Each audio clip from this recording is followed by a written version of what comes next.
राधे राधे, जय श्री कृष्णा। चॉकलेट मामी से मैं सीमा सिंह आपका स्वागत करती हूँ। आज मैं आपके लिए सफला एकादशी की व्रत की संपूर्ण व्रत कथाएं लेकर आई हूँ। ईश्वर करे आपको इन व्रत कथाओं को सुनने का संपूर्ण फल प्राप्त हो। इसी शुभकामना को ध्यान में रखते हुए आइए अब हम पौष मास की सफला एकादशी की प्रमुख प्रमुख व्रत कथाएं सुनते हैं। एक बार आप भी मेरे साथ प्रेम से बोलिए, विष्णु भगवान की जय, माता लक्ष्मी की जय, एकादशी माता की जय, तुलसी माता की जय। सबसे पहले सफला एकादशी की मुख्य कथा को सुनेंगे। श्री युधिष्ठिर भगवान से बोले कि हे भगवान, पौष मास के कृष्ण पक्ष की एकादशी का क्या नाम है? इस दिन कौन से देवता की पूजा करनी चाहिए और इसके पूजन की विधि क्या है? यह सब आप मुझे समझाइए। तब कृष्ण भगवान युधिष्ठिर से बोले कि हे राजन, मैं आज आपको आपके प्रश्नों का उत्तर देता हूँ। दान देने वाले की अपेक्षा मैं एकादशी का व्रत करने वाले से अधिक प्रसन्न रहता हूँ। अब आप इस एकादशी के महात्म्य को ध्यान से सुनिए। पौष मास के कृष्ण पक्ष की एकादशी का नाम सफला एकादशी है। इस एकादशी के देवता नारायण भगवान हैं। एकादशी की पूजा पूरे विधि विधान से करनी चाहिए। जो मनुष्य एकादशी का व्रत और मेरा पूजन करते हैं वे धन्य हैं। सफला एकादशी के दिन मुझे ऋतु फल अर्पित करें, अर्थात नारियल, नींबू, अनार, सुपारी इत्यादि धूप दीप पुष्प से मेरी 16 प्रकार से पूजा करें। इस दिन दीप दान करने और रात्रि जागरण करने का बहुत पुण्य फल प्राप्त होता है। इस एकादशी व्रत के समान यज्ञ, तीर्थ तथा दूसरा और कोई व्रत नहीं। मनुष्य को 5 सहस्त्र वर्ष तपस्या करने से जो पुण्य फल मिलता है वह पुण्य भक्ति पूर्वक एकादशी के दिन रात्रि जागरण करने और सफला एकादशी का व्रत करने से ही मिल जाता है। हे राजन, अब आप सफला एकादशी की कथा को ध्यान से सुनो। एक बार चंपावती नगरी में एक महिषमान नाम का राजा राज्य करता था। उस राजा के 4 पुत्र थे। उन पुत्रों में राजा का सबसे बड़ा पुत्र, जिसका नाम लुम्पक था, वह बड़ा ही महापापी था। वह सदैव स्त्रीगमन तथा वेश्याओं के पास जाकर अपने पिता के धन को नष्ट किया करता था। वह देवता, ब्राह्मण, वैष्णव सभी की निंदा करता था। जब उसके पिता को अपने बड़े पुत्र के बारे में पता चला तो उन्होंने अपने पुत्र को बहुत समझाया, लेकिन जब समझाने पर भी नहीं माना, तब एक दिन राजा ने उसे अपने राज्य से निकाल दिया। अब लुम्पक सबके द्वारा त्याग दिया गया। तब वह विचार करने लगा कि अब मैं क्या करूं, कहाँ जाऊं। अंत में वह दिन में तो वन में रहने लगा और रात्रि को अपने पिता की नगरी में आकर चोरी चकारी करने लगा और अन्य कुकर्म करने लगा। जिस वन में लुम्पक रहता था वह वन भगवान को सबसे अधिक प्रिय था। उस वन में एक बहुत पुराना पीपल का वृक्ष था। वह वृक्ष सभी देवताओं का क्रीड़ा स्थल था। इसी वृक्ष के नीचे लुम्पक रहने लगा। इस तरह समय व्यतीत होने लगा। कुछ दिनों के बाद पौष मास का महीना आया। जब पौष मास के कृष्ण पक्ष की 10वीं तिथि थी, उस दिन लुम्पक वस्त्रहीन होने के कारण सर्दी से मूर्छित होकर गिर पड़ा। वह रात्रि को सर्दी के कारण सो न सका और उसके हाथ पैर अकड़ गए। उसका दिन व रात्रि बड़ी कठिनाई से बीता। सूर्य नारायण के उदय होने पर भी उसकी मूर्छा नहीं खुली। तब सफला एकादशी की दोपहर तक वह दुराचारी मूर्छित ही पड़ा रहा। जब सूर्य की गर्मी से उसे होश आया तो वह अपने स्थान से उठकर वन में भोजन की तलाश में गया। उस दिन वह जीवों को मारने में असमर्थ था, इसलिए जमीन पर गिरे हुए फलों को लेकर वह पीपल के वृक्ष के नीचे आया। जब सूर्य भगवान अस्ताचल को प्रस्थान कर गए तो पीपल के जड़ के पास उसने वे सभी फल रख दिए और कहने लगा कि हे भगवान, इन फलों से आप तृप्त हो जाइए। ऐसा कहकर वह रोने लगा और रात्रि को उसे नींद नहीं आई। लुम्पक के द्वारा अनजाने में सफला एकादशी का व्रत करने और रात्रि जागरण करने से भगवान उससे प्रसन्न हो गए और उसके समस्त पाप नष्ट हो गए। प्रातःकाल एक दिव्य घोड़ा अनेक सुंदर वस्तुओं से उसके सामने आकर खड़ा हो गया और आकाशवाणी हुई कि हे राजपुत्र, भगवान नारायण के प्रभाव से तेरे समस्त पाप नष्ट हो गए हैं। अब तू अपने पिता के पास जाकर अपना राज्य प्राप्त कर। लुम्पक ने जब ऐसी आकाशवाणी सुनी तो वह बहुत प्रसन्न हुआ और वह बोला कि हे ईश्वर, आपकी सदा ही जय हो। ऐसा कहकर उसने सुंदर वस्त्रों को धारण किया और घोड़े पर सवार होकर अपने पिता के पास आया। उसने अपने पिता को पूरा समाचार कह सुनाया। यह सुनकर उसके पिता को बड़ी खुशी हुई। उन्होंने अपने पुत्र को गले से लगा लिया और उसे राज्य का भार सौंप दिया और समवन में जाकर तपस्या करने लगा। अब लुम्पक भी शास्त्र अनुसार राज्य करने लगा। उसके स्त्री और पुत्र भी उसके परम भक्त बन गए। वृद्धावस्था आने पर लुम्पक ने भी अपने पुत्र को राज्य का भार सौंप दिया और सम भजन करने के लिए वन में चला गया और तपस्या करके वह अंत में विष्णु लोक को प्राप्त हुआ। भक्ति पूर्वक जो मनुष्य सफला एकादशी का व्रत करते हैं वे अंत में मुक्ति पाते हैं। जो मनुष्य भक्ति पूर्वक सफला एकादशी का व्रत नहीं करते वे पूंछ और सींग से रहित पशु तुल्य हैं। सफला एकादशी के महात्म्य का पठन और श्रवण करने मात्र से ही मनुष्य को अश्वमेध यज्ञ का फल प्राप्त हो जाता है। बोलिए विष्णु भगवान की जय। बोलिए माता लक्ष्मी की जय। एकादशी की कहानी। एक बार एक राजा के दो रानियां थी। बड़ी रानी बड़ी ही चालाक और लालची प्रवृत्ति की थी। उसको एक लड़की थी, जबकि छोटी रानी बड़ी ही धार्मिक, दयालु, सरल, नम्र स्वभाव की थी। छोटी रानी से राजा को दो लड़के हुए। बड़ी रानी छोटी रानी से चिढ़ती थी।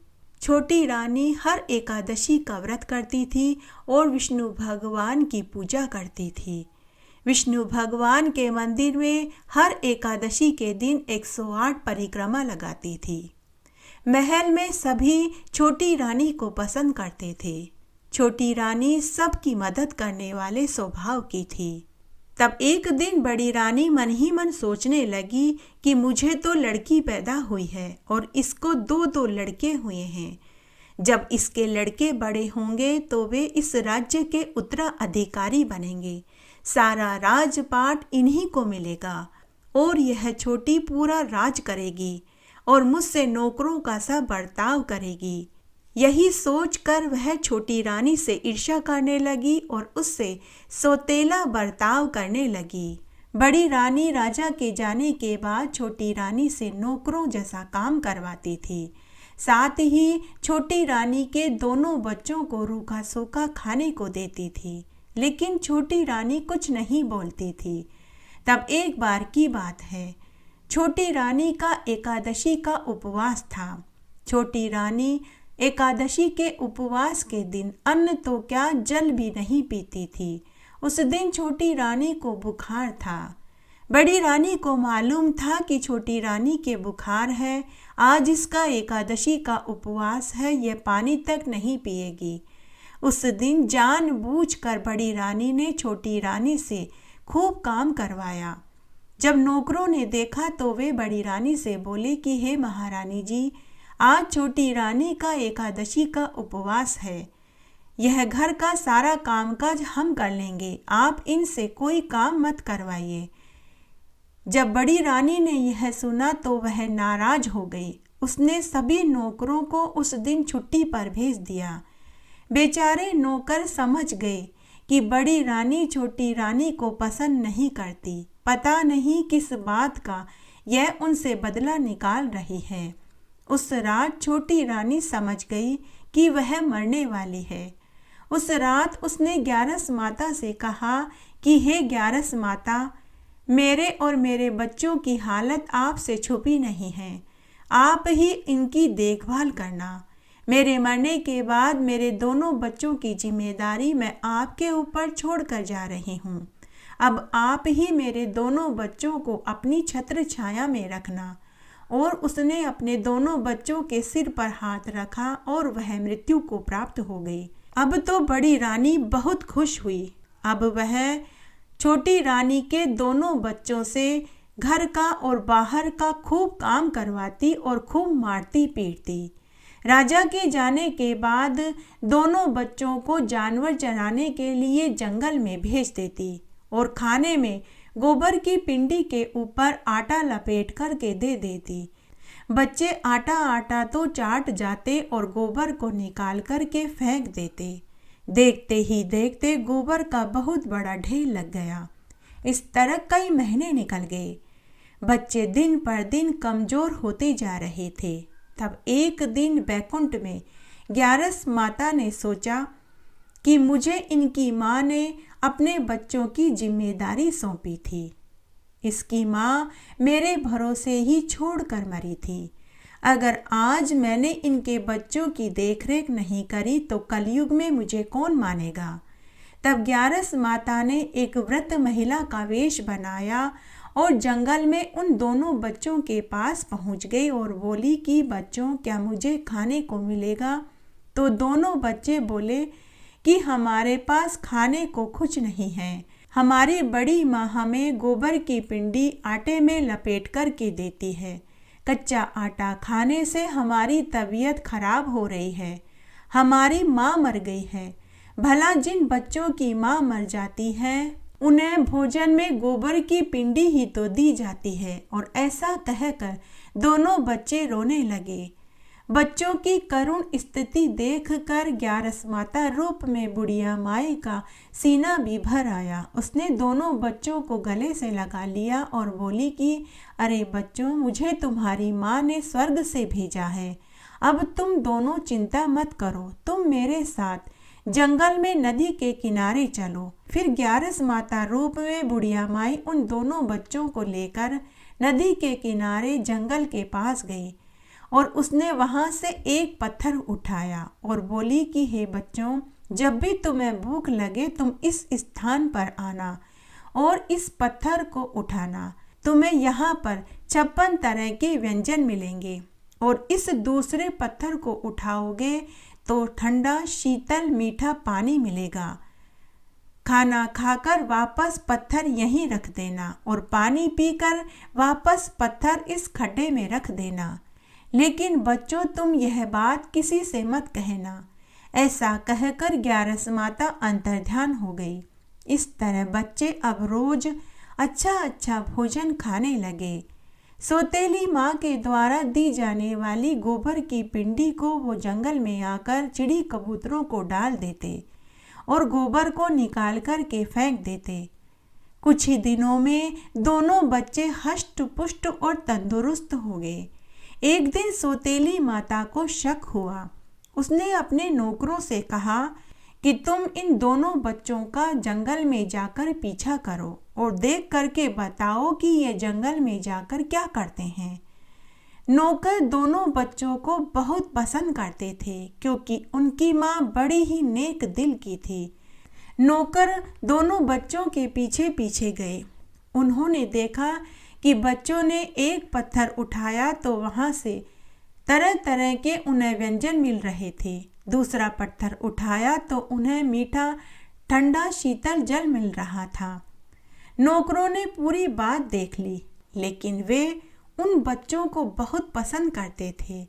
इसलिए वापस महल में आकर बड़ी रानी से बोले कि हे महारानी जी, वे दोनों बच्चे तो आपके द्वारा दी गई गोबर की पिंडी ही खाते हैं। लेकिन बड़ी रानी को नौकरों की बात पर विश्वास नहीं हुआ। बड़ी रानी ने अपनी बेटी को समझा बुझा करके उन दोनों बच्चों का पीछा करने के लिए कहा कि तू इन दोनों बच्चों के साथ जा और इनसे मीठी मीठी बातें करके पता कर कि ये जंगल में जाते हैं तो कहाँ जाते हैं और वहाँ जाकर ये क्या खाते पीते हैं। बड़ी रानी की बेटी जंगल में उन दोनों सौतेले भाइयों के साथ गई और उनसे मीठी मीठी बातें करने लगी और बोली कि अरे भाइयों, आजकल तो तुम बड़े ही तंदुरुस्त और सुंदर लग रहे हो। मुझे भी तो बताओ कि तुम क्या खाते हो। देखो मैं कितनी कमज़ोर हो गई हूँ। दोनों बच्चे बड़े ही भोले थे। उन्होंने अपनी सौतेली बहन को पूरी सच्चाई बता दी। सौतेली बहन वापस महल में आई और अपनी माँ को पूरी बात बता दी। फिर क्या था, बड़ी रानी ने उस जगह को नष्ट करवा दिया, पानी का गड्ढा मिट्टी से भरवा दिया। ग्यारस माता यह देखकर बहुत क्रोधित हुई। ग्यारस माता ने एक विषैले सर्प का रूप बनाया और सौतेली माँ की बेटी को डस लिया। बड़ी रानी ने जब देखा कि उसकी बेटी को सर्प ने डस लिया तो उसने बड़े से बड़े वेद नीम हकीम डॉक्टर को बुलाया, लेकिन सभी ने हाथ खड़े कर दिए। बड़ी रानी ने शहर से एक बहुत नामी गिरामी डॉक्टर को बुलवाया, लेकिन डॉक्टर ने कहा कि हम तो केवल दवाई दे सकते हैं, बचाने वाला तो ऊपर वाला है। तब एक दिन ग्यारस माता वृद्ध हकीम का रूप बना करके महल में आई और बड़ी रानी की लड़की की नब्ज देखने लगी और बड़ी रानी से बोली, तुम्हारी लड़की ज्यादा दिन नहीं बचेगी, 1-2 दिन में जहर पूरे शरीर में फैल जाएगा। यह सुनकर बड़ी रानी जोर जोर से रोने लगी और वह बोली कि आप मेरी बेटी को बचा लो, मैं आपकी झोली हीरे मोतियों से भर दूंगी। तब हकीम रूप में ग्यारस माता बड़ी रानी से बोली कि तेरी बेटी एक शर्त पर बच सकती है, अगर तू अपने दोनों सौतेले बेटों के साथ अच्छा बर्ताव करे। तब बड़ी रानी मन ही मन सोचने लगी कि इस हकीम को कैसे पता चला कि मैं छोटी रानी के बच्चों के साथ अच्छा बर्ताव नहीं करती। तब बड़ी रानी हकीम रूप में ग्यारस माता से बोली कि आप सच सच बताइए, आप कौन हैं। तब हकीम के वेश में ग्यारस माता वहां प्रकट हो गई और बोली कि अरे मूर्ख, तूने इनकी माँ के साथ भी अच्छा बर्ताव नहीं किया। वो मरते समय इन दोनों बच्चों की जिम्मेदारी मेरे ऊपर छोड़ कर गई थी। इसकी माँ मेरी परम भक्त थी, इसलिए मैं पग पग पर इन दोनों बच्चों की रक्षा करती हूँ। अगर तू इन दोनों बच्चों को अपने बच्चों की तरह नहीं रखेगी तो मैं तेरी बेटी को खत्म कर दूंगी। मैं ग्यारस माता हूँ। तब बड़ी रानी ग्यारस माता के चरणों में गिर पड़ी और अपनी गलती की माफ़ी मांगने लगी। उस दिन से बड़ी रानी छोटी रानी के बच्चों को बड़े ही प्यार और लाड़ कोड़ से रखने लगी। बड़ी रानी भी ग्यारस माता का उपवास करने लगी। उसने ग्यारस माता का चमत्कार देख लिया था। कुछ दिनों के बाद ही बड़ी रानी की बेटी भी ठीक हो गई। जय हो ग्यारस माता की। हे ग्यारस माता, जैसे आपने छोटी रानी के ग्यारस के व्रत का फल उसके दोनों बच्चों को दिया, वैसे सबको देना, कहानी कहने वाले को, सुनने वाले को और हुक्कारा भरने वाले को। एकादशी के दिन सभी कथा कहानियों के साथ में गाय माता की कहानी जरूर सुननी चाहिए। आइए अब हम गाय माता की एक पौराणिक कथा का श्रवण करते हैं। एक बार एक ऋषि और एक राजा साडू भाई थे। एक दिन राजा की रानी ने अपनी बहन और उसके पति को महल में भोजन खाने के लिए बुलवाया। ऋषि की पत्नी ने अपने पति से कहा कि हे स्वामी, मेरी बहन ने हमें भोजन खाने के लिए महल में बुलवाया है, अतः हमें उनके आतिथ्य को स्वीकार करना चाहिए। तब ऋषि ने अपनी पत्नी से कहा कि तेरी बहन वैभव का जीवन जीती है, आलीशान महल में रहती है, नौकर चाकर हाथी घोड़े ऊंट सभी है। राजा को धन और राज्य की शक्ति का अहंकार होगा, वे हमारी बेइज्जती करने के लिए बुला रहे हैं। अगर हम आज उनके यहाँ भोजन करने के लिए जाएंगे तो हमें भी उन्हें भोजन खाने के लिए बुलाना पड़ेगा। जैसी व्यवस्था भोजन की वो करेंगे, हम जंगल में नहीं कर पाएंगे। इसलिए हमें उनके यहाँ भोजन करने के लिए नहीं जाना चाहिए। हमारा उनके यहाँ भोजन करने के लिए न जाना ही हित में है। परंतु ऋषि की पत्नी नहीं मानी। ऋषि की पत्नी ने जिद पकड़ ली। आखिर ऋषि को हार माननी पड़ी। तब ऋषि और उनकी पत्नी और उनके परिवार के लोग राजा के महल में भोजन करने के लिए पहुंच गए। रानी ने बहुमूल्य आभूषण पहन रखे थे और बेशकीमती रेशमी वस्त्र पहन रखे थे, जबकि ऋषि की पत्नी ने गले में राम नाम की तुलसी की माला पहन रखी थी और साध्वी वाले वस्त्र पहन रखे थे। महल के दरबारी, मंत्री, कर्मचारी और अधिकारी ऋषि और ऋषि की पत्नी और उनके परिवार वालों को देखकर हंस रहे थे और आपस में बातें कर रहे थे कि क्या यह हमारे महाराज का साडू भाई है? कहाँ राजा भोज और कहाँ गंगू तेली? ऐसी बातें कर कर वे सभी ऋषि और ऋषि की पत्नी और उनके परिवार के ऊपर हंसने लगे। उनकी सारी बातें ऋषि, उसकी पत्नी और उनके परिवार वालों ने सुनी। भोजन करने के पश्चात ऋषि की पत्नी ने अपनी बहन से कहा कि आप भी हमारे यहाँ भोजन करने आइएगा। तब निश्चित दिन को राजा हजारों सैनिकों के साथ सपरिवार ऋषि के यहाँ भोजन करने के लिए उनकी कुटिया में पहुँच गए। जब ऋषि ने देखा कि राजा रानी अपने हजारों सैनिकों को लेकर उनके यहाँ भोजन करने आए हैं, तो ऋषि मन ही मन सोचने लगा कि अब मैं इनके भोजन की व्यवस्था किस प्रकार कर पाऊंगा।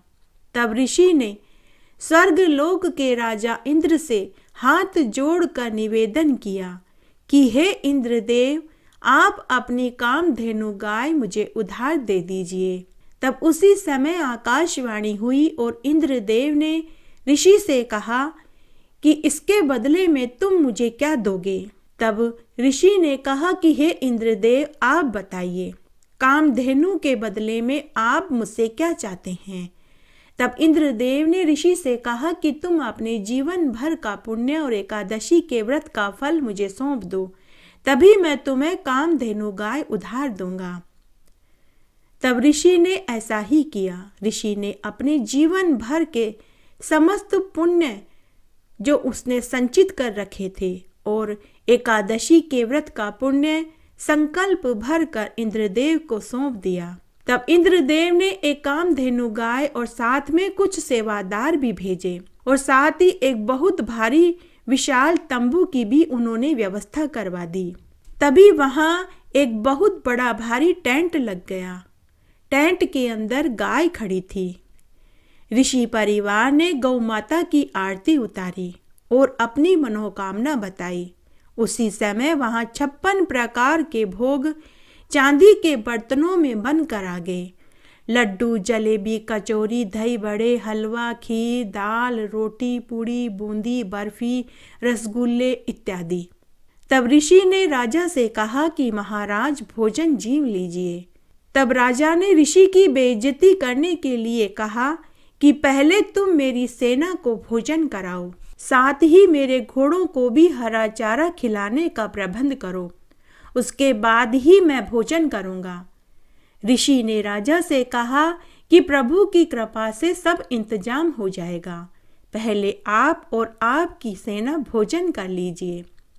राजा रानी उठकर भोजन करने वाले स्थान पर पहुंचे तो उन्होंने देखा कि वहां बहुत सुंदर सुंदर आलीशान कीमती वस्त्र बिछे हुए थे, सुंदर सुंदर आसन लगे हुए थे।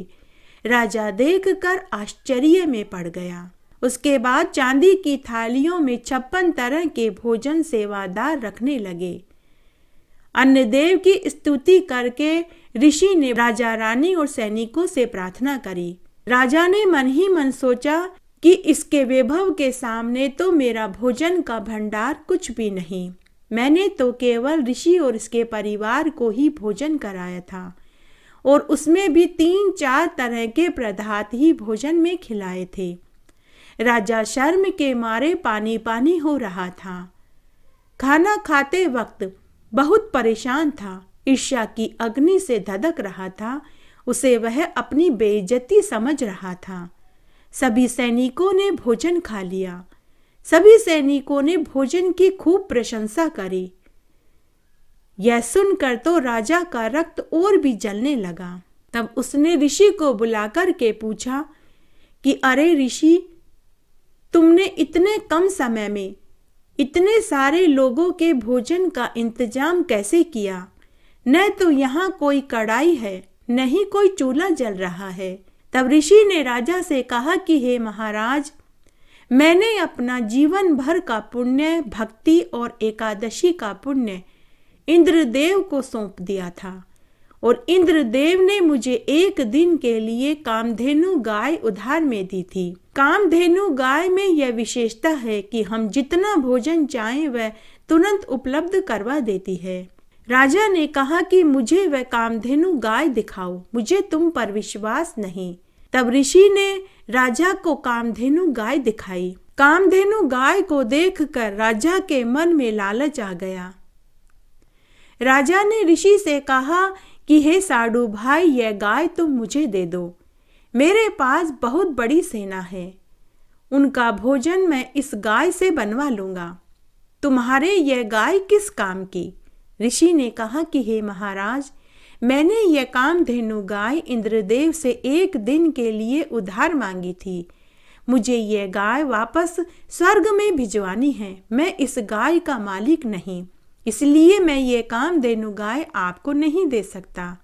यह सुनकर राजा क्रोधित हो गया। राजा ने अपने सैनिकों को आज्ञा दी कि इस गाय को तुम बांध लो। ऋषि ने देखा कि राजा की नीयत में खोट आ गया है। उसी समय ऋषि ने गौ माता से कहा कि हे गौ माता, आप अपने लोक इंद्र के पास शीघ्र लौट जाइए। उसी समय कामधेनु गाय टेंट को फाड़ कर सीधी ऊपर की ओर उड़ने लगी। राजा ने गाय को उड़ते हुए देखा तो सेवकों को आज्ञा दी कि गाय को नीचे गिराओ, किसी भी तरह से इसे रोको। तब सेवकों ने गाय के पैरों में तीर मारा, जिससे गाय के पैर से खून बहने लगा और पृथ्वी पर गिरने लगा। गाय घायल अवस्था में स्वर्ग में चली गई। जहां जहां गाय का रक्त गिरा वहां वहां मुलायम घास उगाई। उस घास का प्रयोग आज भी हम पूजा के काम में लेते हैं। बोलिए गाय माता की जय। गाय माता की सेवा करने का पुण्य न केवल जीते जी मिलता है वरन मरने के बाद भी मिलता है। एकादशी व्रत में सभी कथा कहानियों के साथ में तुलसी माता की कहानी जरूर सुननी चाहिए। आइए अब हम तुलसी माता की कहानी सुनते हैं। एक बार एक गांव में एक बुढ़िया माई थी। वह रोज सुबह जल्दी उठकर स्नान आदि करके तुलसी जी को सींचती, दिया बाती करती और 5 परिक्रमा करती। भोग बना करके तुलसी माता को भोग चढ़ाती। शाम को पुनः संध्या आरती करती। वहीं बैठकर भगवान हरि और तुलसी माता के 5 भजनों को गाती। तब एक बार तुलसी माता ने सोचा कि इस बुढ़िया माई ने पूरी उम्र मेरी खूब सेवा पूजा करी है, लेकिन इसने एक भी एकादशी का उपवास नहीं किया। इस कारण इसके पाप नहीं धुले हैं। मुझे इससे एक एकादशी का उपवास अवश्य करवाना चाहिए।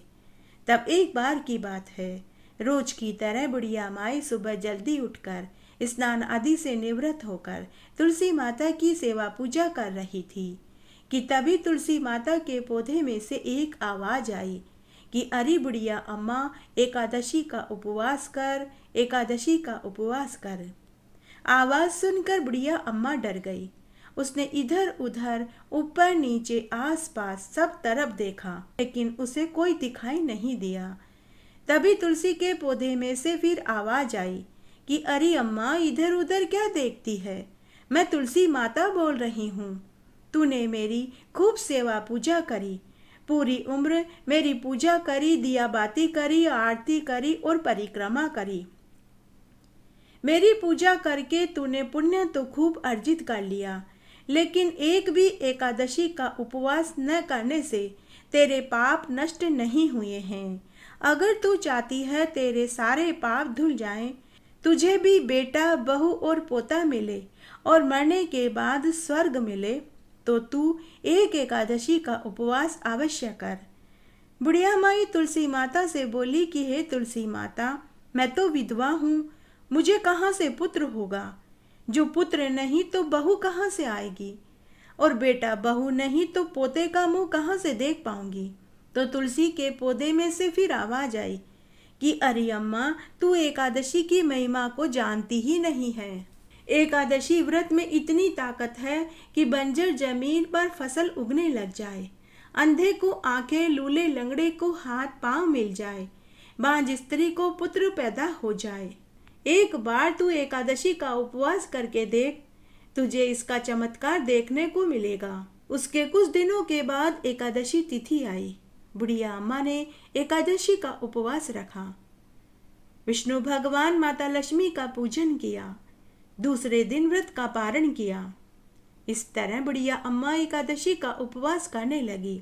एकादशी का उपवास करते करते एक बार पुत्रदा एकादशी के दिन उसे व्रत का चमत्कार देखने को मिला।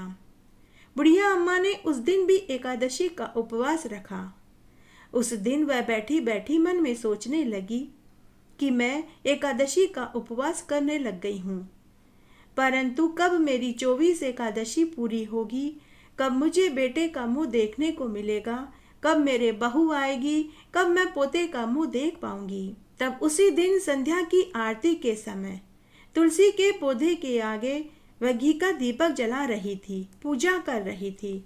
तब बुढ़िया अम्मा ने तुलसी माता से प्रार्थना करी कि हे तुलसी माता, मेरी मन की मुराद पूरी करिए।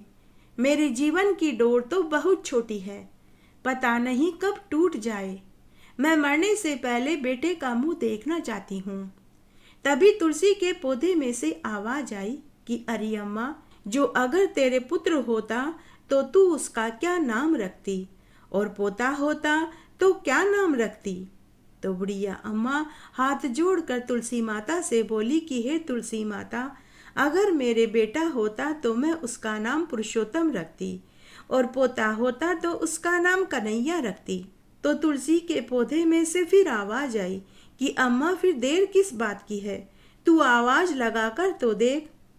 बुढ़िया अम्मा ने बड़े ही भोले मन से पुरुषोत्तम बेटा, कन्हैया बेटा आवाज लगाई कि तभी घर के बाहर से बेटा, बहू और बहू की गोद में 1 साल का गोल मटोल सुंदर सा पोता गठजोड़े के साथ आते हुए दिखाई दे। बुढ़िया अम्मा कभी तुलसी के पौधे को ढोक लगाती, तो कभी बेटा, बहू और पोते को देखती, तो कभी एकादशी माता की जय, एकादशी माता की जय बोलती। हे तुलसी माता, हे एकादशी माता, जैसे आपने बुढ़िया अम्मा को तुलसी पौधे को सींचने और एकादशी का व्रत करने का फल दिया, वैसे सबको देना। कहानी कहने वाले को, सुनने वाले को और हुक्कारा भरने वाले को। एकादशी व्रत में पूर्व में सुनी सभी कथा कहानियों का संपूर्ण फल पाने के लिए लप्सी और तपसी की कहानी जरूर सुननी चाहिए। आइए अब हम लप्सी और तपसी की एक पौराणिक कथा का श्रवण करते हैं। एक बार एक लप्सी और एक तपसी था। तपसी तो भगवान की तपस्या करता था और लप्सी सवासेर की लापसी बनाकर के भगवान को भोग लगाता और बाद में वह खुद जीव लेता था। एक दिन दोनों में लड़ाई होने लगी। लप्सी बोला कि मैं बड़ा हूँ, तो तपसी बोला कि मैं बड़ा हूँ। कि तभी नारद मुनि उधर से गुजरे। नारद मुनि ने उन दोनों से लड़ाई का कारण पूछा। तब लप्सी और तपसी दोनों ने नारद मुनि से लड़ाई का कारण बताया। दोनों ने पूछा कि हे देवऋषि, अब आप बताइए कि हम दोनों में से कौन बड़ा है। नारद मुनि ने कहा कि मैं तुम दोनों की लड़ाई का फैसला कल करूंगा। दूसरे दिन नारद मुनि ने दोनों के सामने 1.25 करोड़ की अंगूठियां गिराई। 1.25 करोड़ की अंगूठी देखकर तपसी के मन में लालच आ गया। उसने अंगूठी उठाई और अपने घोड़े के नीचे छिपाकर बैठ गया और तपस्या करने लगा। लेकिन लप्सी ने अंगूठी की तरफ देखा भी नहीं। वह नहा धोकर सवासेर की लापसी बनाकर के भगवान को भोग लगाकर खुद जीवने लगा। इतने में नारद मुनि वहां पहुंच गए।